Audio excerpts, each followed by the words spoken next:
Hello there guys, welcome to another of my videos. So just want to give you the breaking news regarding Jadon Sancho. There is positivity coming out regarding Jadon Sancho. So according to reports, Jadon Sancho is close to agreeing personal terms with Manchester United and he's set to sign a 5-year contract with the football club. So Jadon Sancho should officially be a Manchester United player by the end of the week. Now, I think Jadon Sancho is going to cost us around £90 million.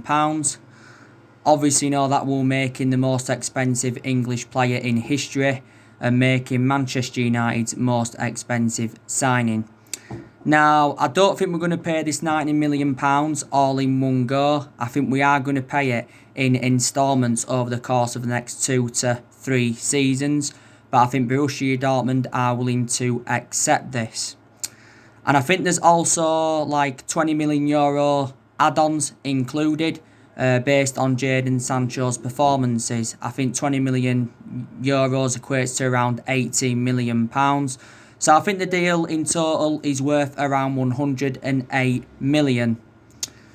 So this is a very, very good news. So looking likely, he's going to be our first signing in this summer transfer window. And he's going to be our 6th signing overall under the Ole Gunnar Solskjaer era. And he will be our 5th permanent signing. I think that Jadon Sancho will be our next number 7. Because obviously, we have got number 7 vacant at the moment. And like I said to you before, we've had a lot of good number 7s up and down the generations. Obviously, we had the likes of Cristiano Ronaldo. Best number 7 we've had, and definitely the best player we've had in the Premier League era. We had George Best in the number 7. We also had Eric Cantona in the number 7. David Beckham in the number 7. Don't forget, before we had Memphis Depay and Alexis Sanchez in the number 7. But anyway, Fabrizio Romano, he's come out recently and he said that negotiations between Man United and Borussia Dortmund are at an advanced stage for Jadon Sancho. But Fabrizio Romano has spoken about the Jadon Sancho transfer saga quite a few times.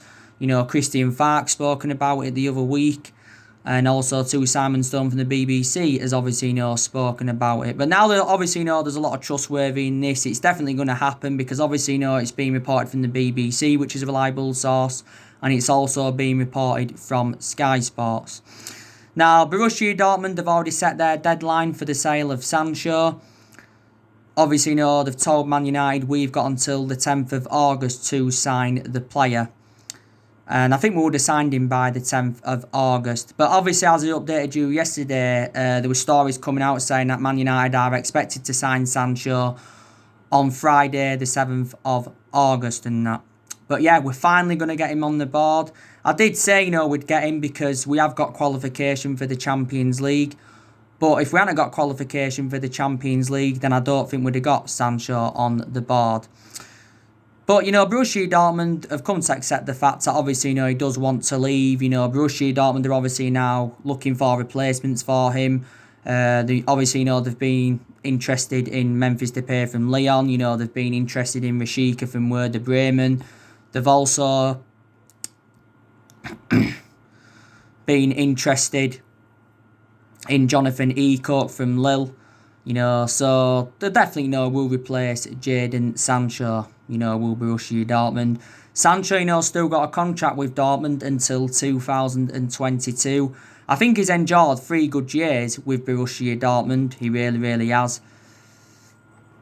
And like I said, Dortmund got him for next to nothing, but analyse his performances in the few years he's been with Borussia Dortmund, his valuation has persistently grown.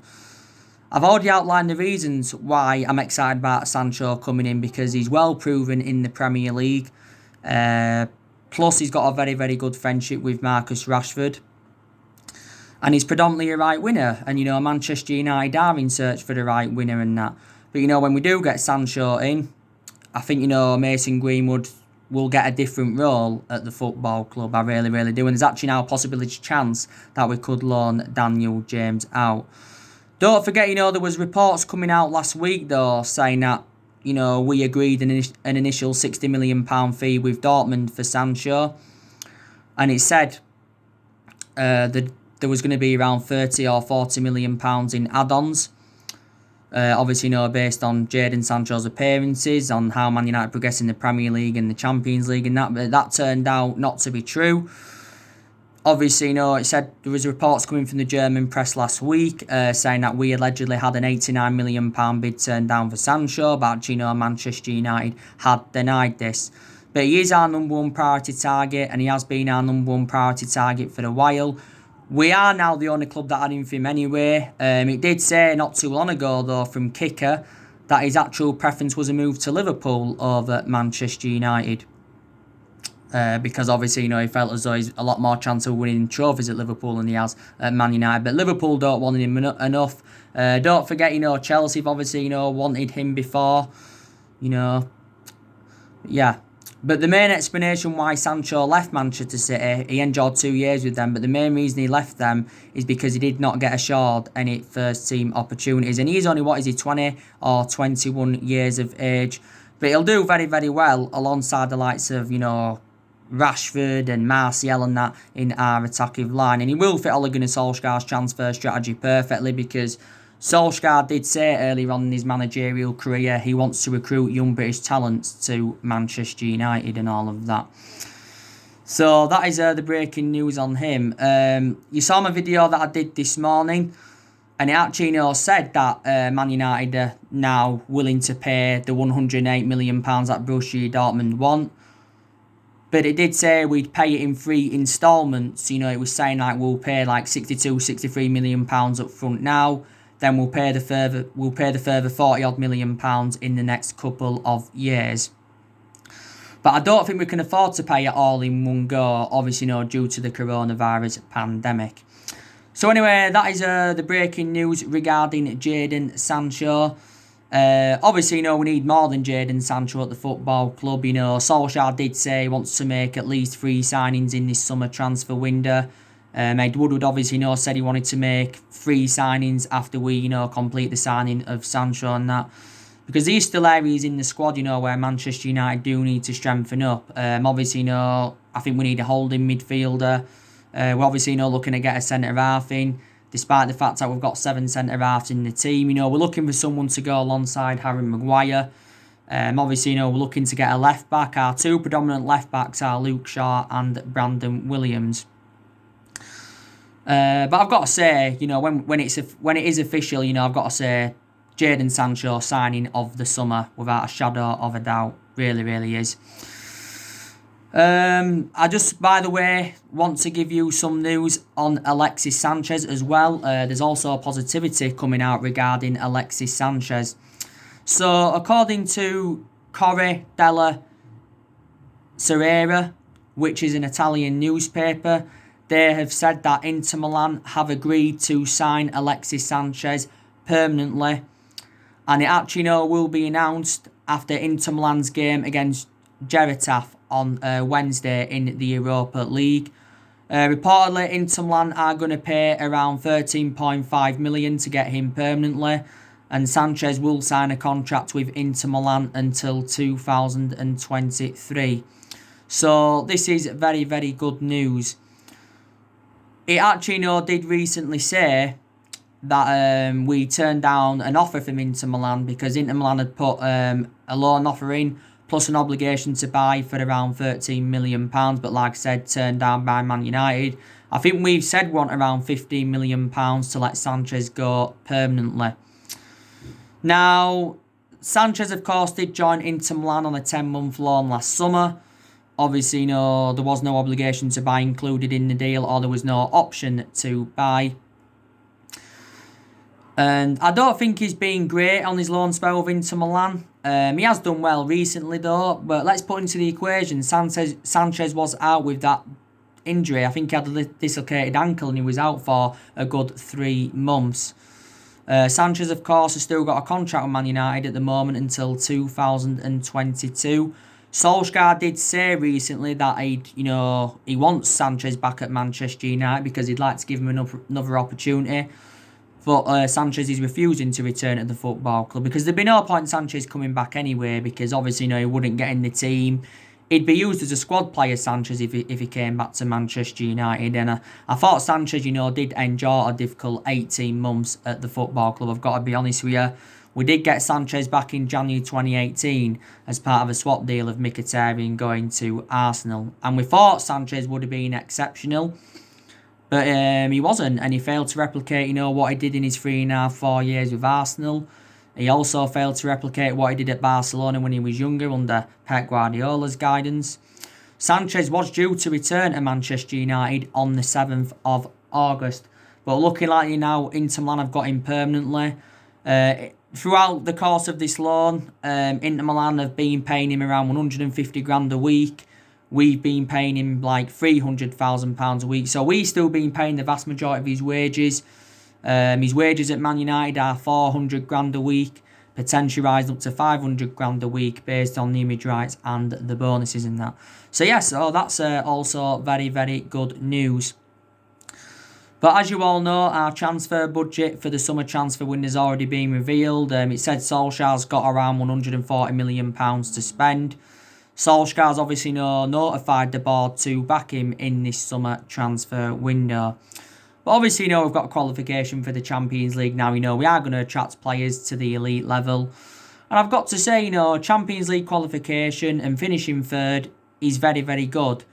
Because let's put into the equation, this has been Ole Gunnar Solskjaer's first full season at the football club. And with how poor we was earlier on in the season, you wouldn't have even thought we'd have finished in the top 10. Because earlier on in the season, we enjoyed our worst start ever to a Premier League season for 30 years. And at that point, Solskjaer was very, very close to getting the sack as Manchester United manager in that. But obviously, next season is He's going to be Solskjaer's second full season at the club. And next season is a big test for Solskjaer because next season he will have bigger expectations to exceed. I said, didn't I, our expectations next season will be to challenge for the Premier League title. And to be honest with you, I'm actually convinced we can, win a title under Solskjaer. If we can do this, it will be our 21st title in total because as it stands at the moment, we have won 20 titles and 13 of them are Premier League. So as it stands at the moment, most successful team in Premier League history. But like I said, we haven't won, the title for 7 years and that. But I think we are, like I say, we are going to do very, very good recruitment in this summer transfer window and that. Obviously, the transfer window's been open, is it a week or nearly a week now? We've already seen some signings that have been made. Obviously, Chelsea, have made some good signings. They got Hakim Ziyech back in February for around 37 or 38 million. They got Werner from RB Leipzig for around £48 million. Obviously, Chelsea are looking to get Kai Havertz. They're also looking to get Ben Chilwell on the board. So, Chelsea could be in there with a shout for next season. Liverpool will want to make a couple of signings to continue their dominance.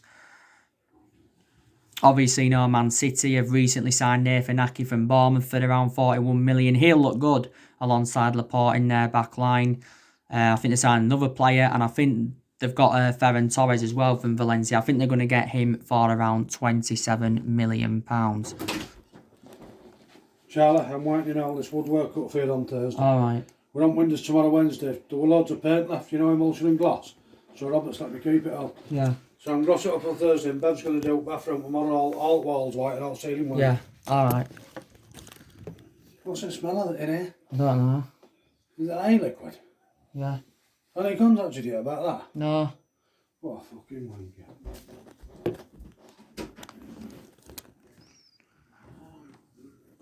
But yeah, like I was saying, yeah, so we've seen some good signings made so far.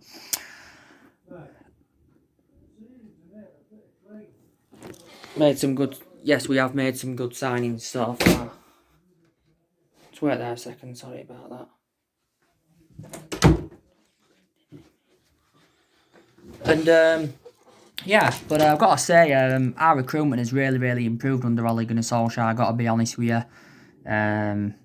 It really, really has. And, he's spent, just over £200 million at the club so far. When Sancho is official, that's over £300 million then Solskjaer spent since he got recommended into the football club. And like I said, this transfer window is Ole Gunnar Solskjaer's fourth transfer window as Manchester United manager. Obviously, he has been at the football club now over a year and a half, and I think he's been permanent Manchester United manager for around 15 or 16 months. But I said, didn't I, even if we wouldn't have got qualification for the Champions League, he still would have been Manchester United manager next season, because it is a transition period, and it has been a transition period for a while. And like I said, Solskjaer's inheriting players here from the Jose Mourinho era. There's still a few players here from the Van Gaal era. Obviously, still Matt here from the Moyes era, and still a few players here from the Alex Ferguson era. But the vast majority of this team is Jose Mourinho's. We spent nearly £1 billion in the last 7 years on players. We've recruited a good 32, 33 players in since Alex Ferguson left.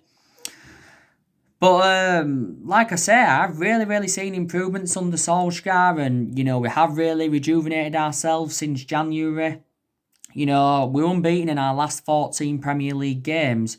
Last time we lost was that 2-0 defeat to Burnley at Old Trafford. And since then, we have really improved. The team have shown that they go in places. And don't forget, we also went on a 19-game unbeaten run in all competitions until Chelsea beating us in the FA Cup semi-final. And I was disappointed that we didn't, get to the final or win the FA Cup. I was disappointed about that because I wanted us to win the FA Cup. But we still did well, to progress to the semi-finals of the competition.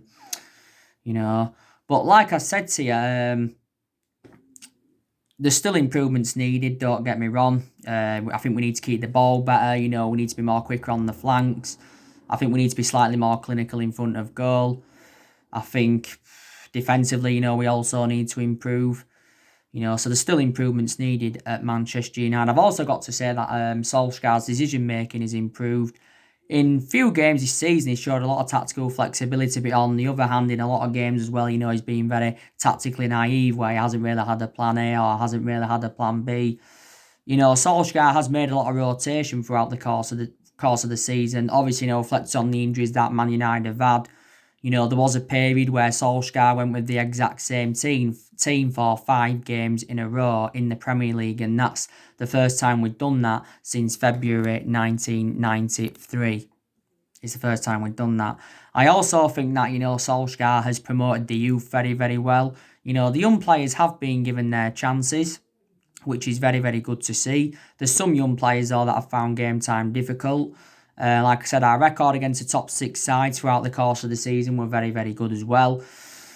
Obviously, we've taken a good 18, 19 points against the top 6 sides throughout the course of the season. Also, too, Solskjaer's got rid of a lot of the deadwood since he got recommended into the football club. But yeah, definitely seen improvements under him. Like I said, Solskjaer has still got big decisions to make at Manchester United. He's still got decisions to make on the contracts, because we've got around 8 players' contracts that are due to expire next year. And Solskjaer's got to make a decision on those 8 players. To be fair, though, we have extended a lot of players' contracts since Solskjaer came in. He's also got a goalkeeping decision to make. We've got to make a decision on, David De Gea. Obviously, David De Gea, is receiving or has received a lot of criticism. Obviously, reflecting on his poor performances, because like I said, in the last couple of years, David De Gea has been a liability for Manchester United. Like I've said to you before, I think De Gea's had 7 good years out of the 9 years he's been at the football club. Because he's been a liability in the last couple of years. But David De Gea has made 404 appearances for Man United in all competitions, and he's made around 300 odd appearances in the Premier League. Around 311, 312 in the Premier League. Solskjaer was talking about him the other week, though, saying that he has been the best goalkeeper in the world for the last 9 or 10 years, De Gea. But I don't think De Gea should be our number 1 for next season. I think Dean Henderson should be our number 1 for next season, because Dean Henderson has now got that experience behind him. We are going to recall him from his loan with Sheffield United. Dean Henderson has enjoyed 2 successful loans with Sheffield United. And I've got to say, he has been Sheffield United's player of the season as Dean Henderson. obviously, he's had quite a few loan spells with Stockport, Grimsby and Shrewsbury, and we got Dean Henderson back in 2011 from Carlisle at just the age of 14. We got Dean Henderson. Obviously, it still mentions that Chelsea are interested in him. It said the other week that Chelsea are willing to more than double his wages. They're willing to offer him around 170 grand a week, Chelsea. And his current salary at the moment is around 70 grand a week, or is it just over 70 grand a week? But Sheffield United anyway have been paying the vast majority of that. So that's something I do want to confirm with you. It did say from Sky Sports the other week that our contract talks with Dean Henderson have hit a crucial stage and his future will be much clearer in the next couple of weeks. But we'll save money, if we put Dean Henderson as number one for next season. There's no point in us buying a goalkeeper when we can just put Dean Henderson as number one. Obviously, there's been talks of Kasper Schmeichel recently being linked with Man United. Obviously, Kasper Schmeichel is the son of the club legend Peter Schmeichel. He was part of the 1999 team, was Peter Schmeichel, weren't he? Don't forget. Kasper's been a long servant at Leicester. This was his 9th season at Leicester. He's made 339 appearances in the Premier League. Leicester did pay around £1.5 million for him from Leeds, and he is now 33. Is Kasper Schmeichel. So he would be probably available for around maybe £7 or £8 million. There was talks obviously about us replacing David De Gea for Kasper Schmeichel for next season and that. Sergio Romero, I think he probably could go because when Dean Henderson's back anyway, he'll be third choice, will Sergio Romero. And obviously, he doesn't want to be third choice. I heard recently that Leeds were interested in Sergio Romero. Sergio Romero obviously really plays in our cup games, doesn't he? I think he's enjoyed 5 years at Man United. We did get Sergio Romero on a free from San Pandora. He did recently say that Romero's set to have showdown talks with Ole Gunnar Solskjaer regarding his future. Jan Black's also been mentioned. I'd rather take Kasper Schmeichel because obviously he's a much cheaper solution than Jan Black, because Jan Black had cost around £109 million because that's his buyout clause in his contract with Atletico Madrid. Like I said, Solskjaer's got to decide on what players he's going to get rid of in this summer transfer window. I think we're going to get rid of at least 7 players, maybe more. I think we're going to look to get rid of Jesse Lingard. We're also going to look to get rid of Andres Pereira because Pereira isn't even getting in the team. Obviously, it's looking like we're going to get rid of Sanchez permanently, as you all know. Hopefully, we can get rid of Smalling permanently, but he did recently say from the mainstream media that Smalling's going to be coming back to Man United this week because Roma failed to extend his loan and he won't play in any of Roma's Europa League games. Roma did pay us $2.7 million, to get Smalling on loan last summer. He's done well on his loan spell with Roma, but I don't want Smalling back at the club. I also want us to get rid of Rojo permanently. He's out on loan at Estudiantes at the moment. I'm hopeful we can get rid of Diego Dalot because Dalot is not good enough to represent Manchester United in that. Mata, he could possibly leave the club. This has been Juan Mata's 6th season at Manchester United. Obviously, we did get him from Chelsea back in 2014 for just under £40 million.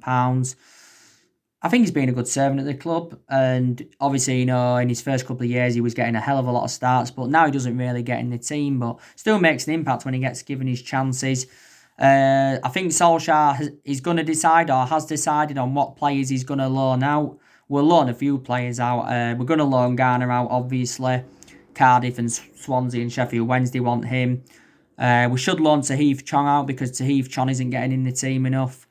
I think loan Dylan Levitt out as well. He's another one who isn't getting in the team enough. Also to loan Tuan Zebe and Fosu Mensah out because, they're also not getting in the team enough and that. So yeah, he has got big decisions to make.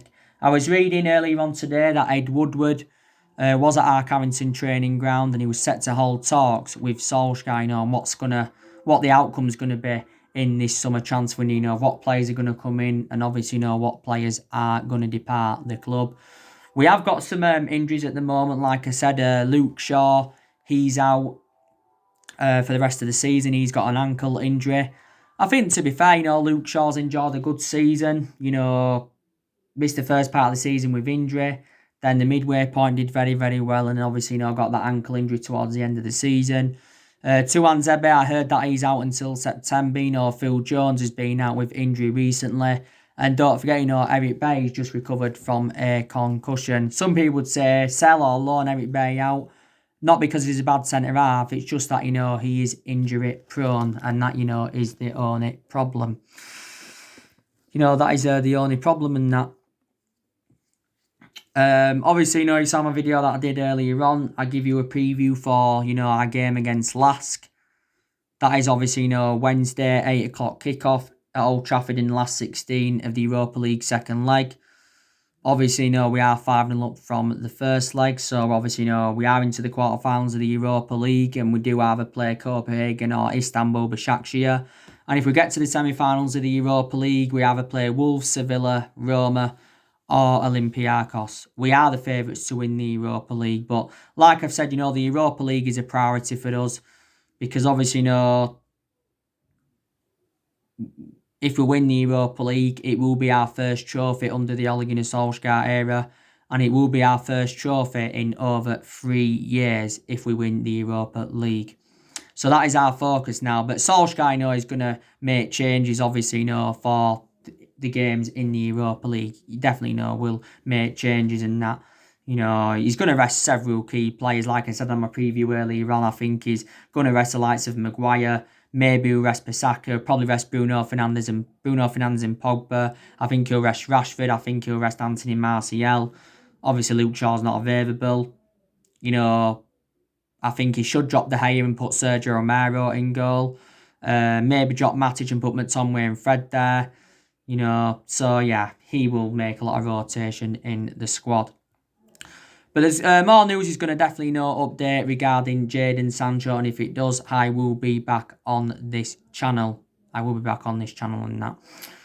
But like I said to you, regarding Solskjaer, I love him a lot because at the end of the day, he was a club legend. He was a great player for the football club for 11 years. He flourished under Ferguson's guidance and all of that. And, reflect on how long he's been at Man United now. Solskjaer's got that managerial experience behind him. Man United is the third club in his managerial career. Like I said to you the other day, can Solskjaer be the next Alex Ferguson? Ferguson did endure 26, 27 years at Man United and endured over 20-odd years of success. But let's put into the equation, Ferguson didn't win out in his first 4 years at the football club. And at that point, he was very, very close to getting sacked and that. But all that success came under Ferguson, didn't it? Mainly, won 38 trophies under him, including 13 Premier League titles. We won 45 trophies in our history. Obviously, we won the FA Cup under Van Gaal and the Europa League and the League Cup under the Jose Mourinho era. So there you go. There you go and that. But so that's everything to update you today, guys. Drop your comments, likes below on the channel. If you do, consider subscribe as always, and take care. God bless, and I'll see you all again very, very soon. Thanks for watching.